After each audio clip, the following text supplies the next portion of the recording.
Hey everybody, welcome back to the channel. It is that time again down here in sunny Florida. Hurricane season. Yeah.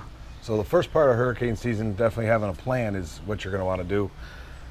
I think we got a pretty solid plan for us since we're doing the full-time RV living down here. Yep, so one of the most important parts of that plan that we're going to be discussing today and showing you guys is a power source for your RV.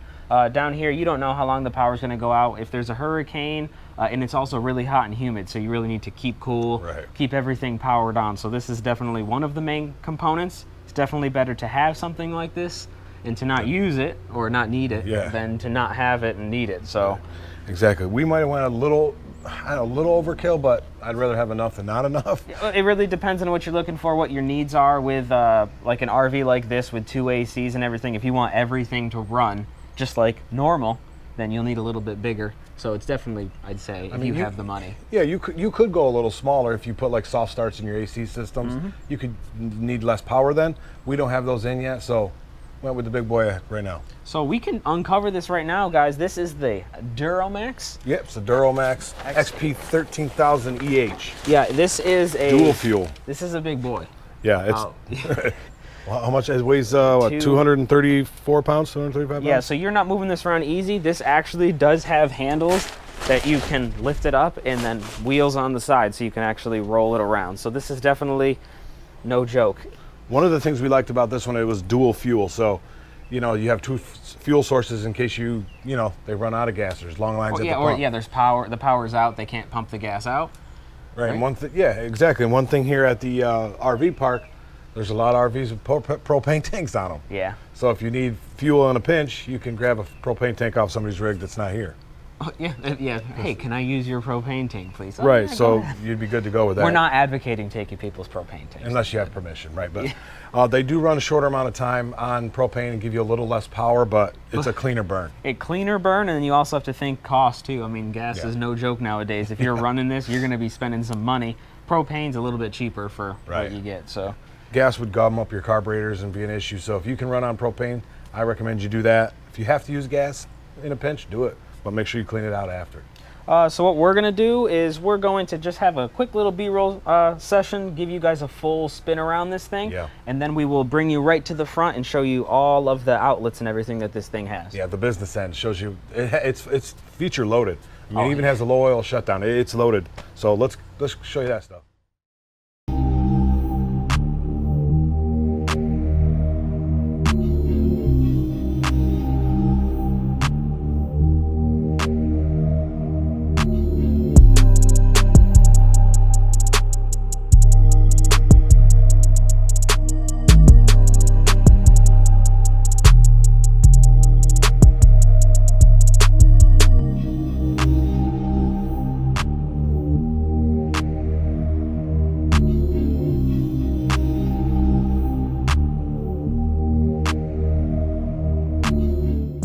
All right, guys, here we are, give you a close-up view of the front panel of this thing, but let's give you a little bit more information about this.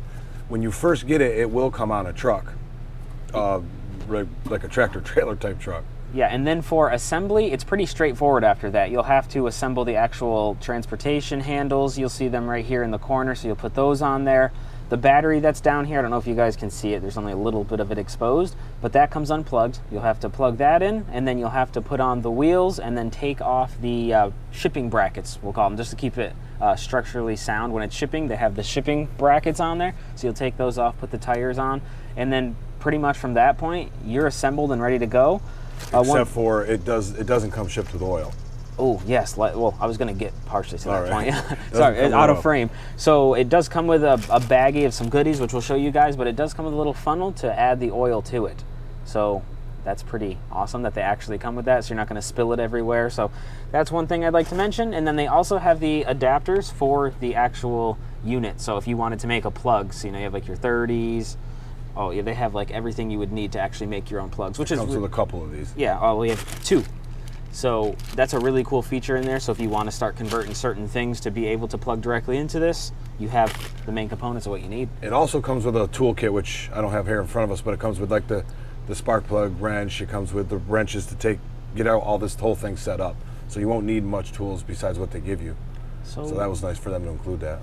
So let's jump into the meat and potatoes of this and give everybody a rundown. Yeah. So first off, as you see for main outlets, you got your 50 amp. So for us, this will be basically what we use for the RV. So that will be our main one. We have a 30 regular, what is it, GFI? Yeah, GFI 120. Then, yep, 120. So those are like your main components there.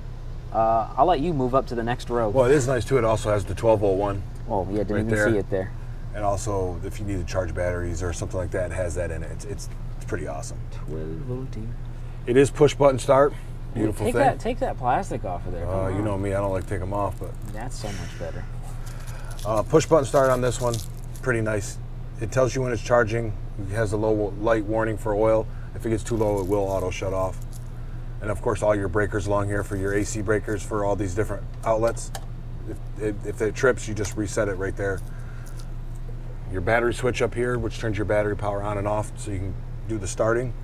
Then you got the idle control. So if you don't have really any load on this, but you have it running, you can put on the idle control and it'll kind of amp it down so it's quiet. It's not, since you're not using any power. So that's kind of cool to have that switch, especially if you have no load on it.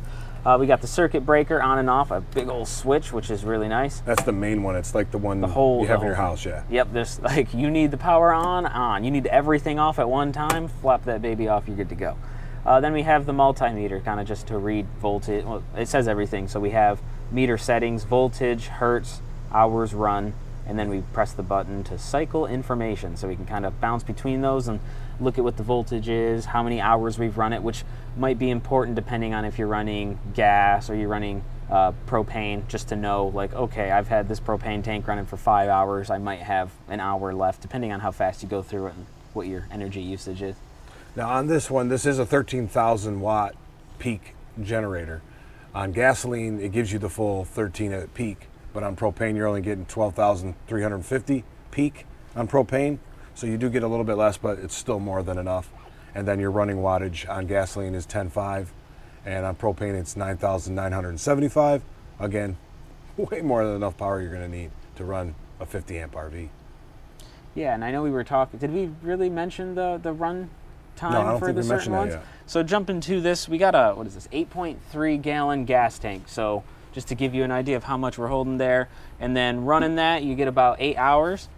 At 50% load. 50% load, all right. And then for the propane, was that 30 pound We're propane running a 30 pound. I think it said something about 40 in the book, but it'll run on a 20. I've seen it. So Okay. it'll run on a 20 or a 30. So let's just say 40, runtime 6 hours for, what was the load on that? 50% load. 50%. All right, so that kind of gives you guys a good idea. Again, that'll be a lot of testing of how much load you're actually using per what you're powering.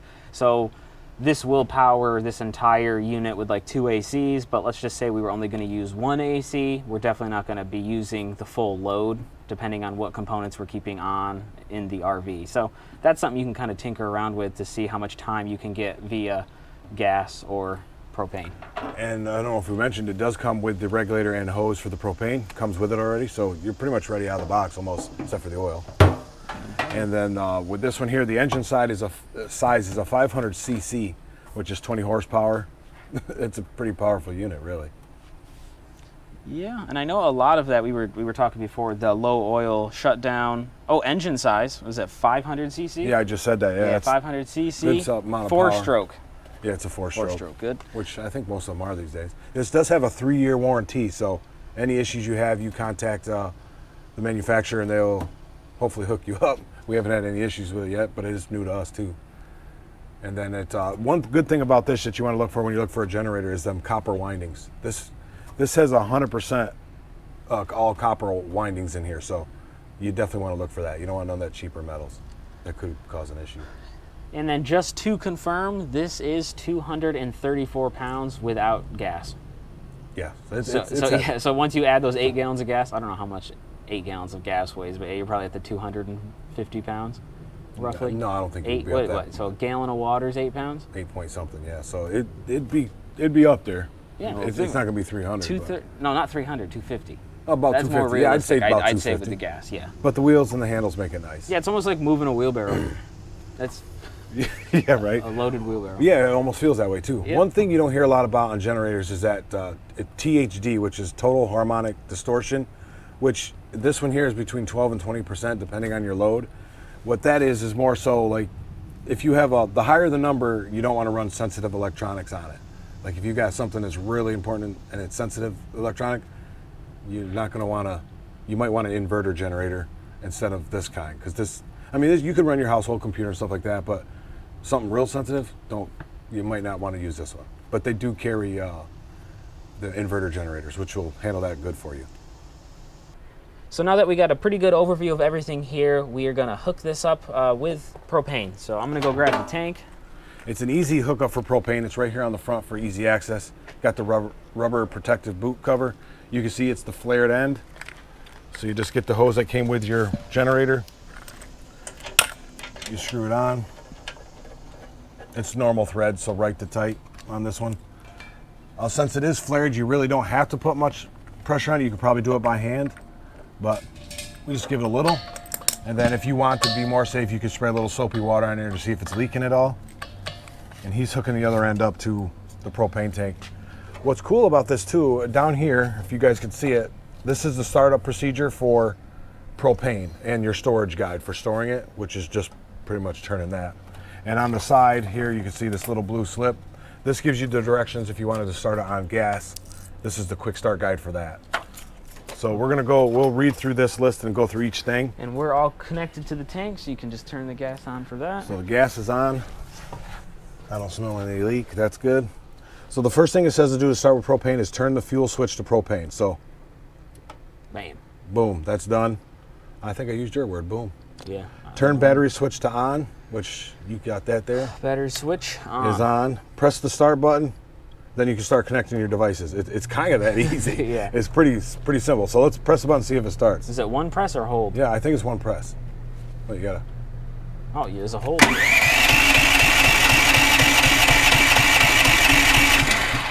Ooh, might have to give her another one. Is it gonna try to do it itself? Probably.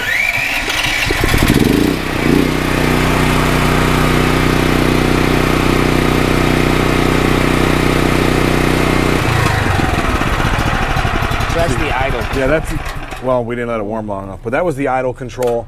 And what's cool is we had to purge the line. That's why I didn't start the first time, but once you have it purged, it'll start every time. Well, it's cool that it auto did it too. It knew it was going to try to restart. Yeah, so it clearly I think knew. It tries 3 times or something. So let's see. Well, press and hold for a sec. There we go.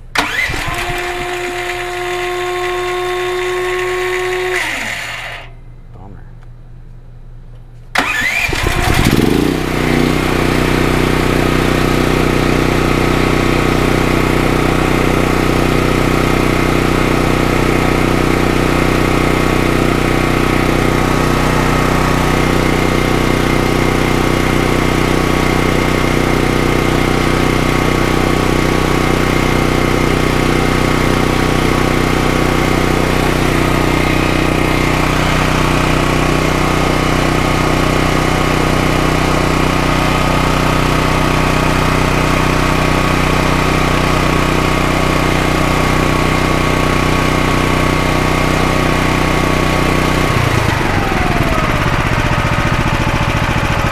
To warm up a little bit.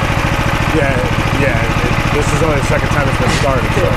Yeah, so guys, that was like the idle control. So as you see, we have no load on this. We flip the idle control and it just drops down in RPM. So it's basically on standby.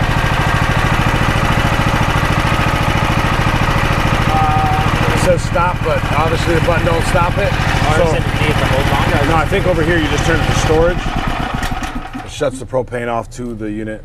But once you have it running and you're ready to go, you just flip your breaker, plug your stuff in. I'd plug the stuff in before I flip the breaker. Either way, I guess. Just for safety. Right, and since we're using this for RV, we're still going to plug in our surge protector. Even though that has little protection, our surge protector is a little more protection. You should never plug in your RV without your surge protector anyway. Oh, yeah, just 100%. Save your unit. You can see it starts pretty easy. The first start, when it just had to purge the air out of the line, but after that it did good. Yeah. But it's a clean start. I'm going to shut the battery switch off right now. And that's it. I mean, propane's easy. Yeah, that's easy peasy. Like I said, it's so clean. I mean, the gas, I've messed with them all my life. It's just, gas sucks on these things. So as we wrap up this video, there's a few side notes that we wanted to mention of things that we might have forgot that we want to tell you guys about. Yeah, this the oil that's calls for is a 10W30. You can use conventional, synthetic, or the blend. We recommend the synthetic because it does have higher temperature ranges and gives you a little more protection. Adding on to that, this also does have a pull start down here in the corner. We'll put that up on the screen for you guys. So if your battery was dead or for some reason you couldn't use the battery, you still can pull start it. So no worries there. Which is nice. And this also, you can get accessories for these, a couple small things. One is a cover. You might have seen it in the beginning of the video. Yeah, this one doesn't come with it, but it's a good little added value to you keep dirt, debris, and dust off it when you're not using it. These aren't that much. I forgot what it was, 10, 20 bucks, something like that. Something cheap. Wasn't bad at all. And these aren't that noisy either. Yeah, that was the last thing I was going to say. For sound, this runs around 74 decibels peak when you're actually using it. You know, it varies with load. So as you heard from the video, if we keep it in, it depends how loud it is. Jeez. Yeah, I know, right? The idle mode does drop down pretty low. So that was a pretty comfortable sound. So it wasn't like killing my ears. So. Right, this is EPA and CARB approved. I did speak with the tech people for this. The oil, they did recommend the synthetic also, so that's why I relayed that to you. Yeah, so is that synthetic? Synthetic, conventional, or blend. Conventional or blend. But if you're in an area where it's hot all the time, you can go with a straight 30, but I think 1030 is going to cover you for most situations. Yeah, that sounds about right. Especially so with let that be location based. If you're somewhere where it's cold, you might want to use a little bit. No, even with the 1030 you said would be good. Really? Yeah, because it gives you that good winter protection. Well, then there you go. It gives you that winter protection with the 10 weight. And then it's synthetic, so it's already thinner and more protection. Awesome. Well then, can't beat that. So that here sums up the Duromax, not Duro. Duromax XP13000EH. Yeah, so it's a nice unit. We caught it on sale, have found a coupon and everything. So if you want to get yourself one of these, we'll put a link. We'll put a link down below. Right in the description for you guys. It is an affiliate link. If you use that link, it does help us out and the channel, so we much appreciate that. If you liked the video, please give it a thumbs up and let us know, or it lets us know that we're doing a good job and it's something you guys like. We did reach the super thanks. Super thanks, yeah, that's super awesome. Thanks. So if you guys are feeling really generous, if you can throw one of those our way, it really lets us know that you like the content we're producing. And we're proud of that. I mean, it's not something small. We're not millions of subscribers, no, but what we do, we're passionate about it. So it's great. Any questions or comments, drop them down below. We get to all of them, hopefully. Hit that little bell. Yeah, hit the bell. If you're not subscribed already, please subscribe. You just don't know what we're going to put out. We do a little bit of everything like our channel says. It might be generators, RVs, cars, boats. You just don't know. Nobody knows, and that is the best part. It's stuff we're into. It's like when we're giving reviews on stuff, it's stuff we use. It's not like we just got it to do a review. We use the stuff. And this is definitely a practical for us, especially with our lifestyle. Like, definitely something you need to have. Well, not just for hurricane preparedness, but for off-grid or anything you want to do, this will give you the power to do a lot of time with the fifth wheels, we're in RV lots, so we have the power and everything. But yeah, if you want to go camping off-grid, I mean, you'll still have full power. You can run your air conditioners, everything else in your rig. So the manual does say 50 state approved, but California's a little picky these days, so that might change. I don't know. California might not allow anything like that. Who knows? And that wraps it up. So you wanted to hit us with the closing. Yeah, thanks guys for watching. Until next time, try something new. Do a little bit of everything.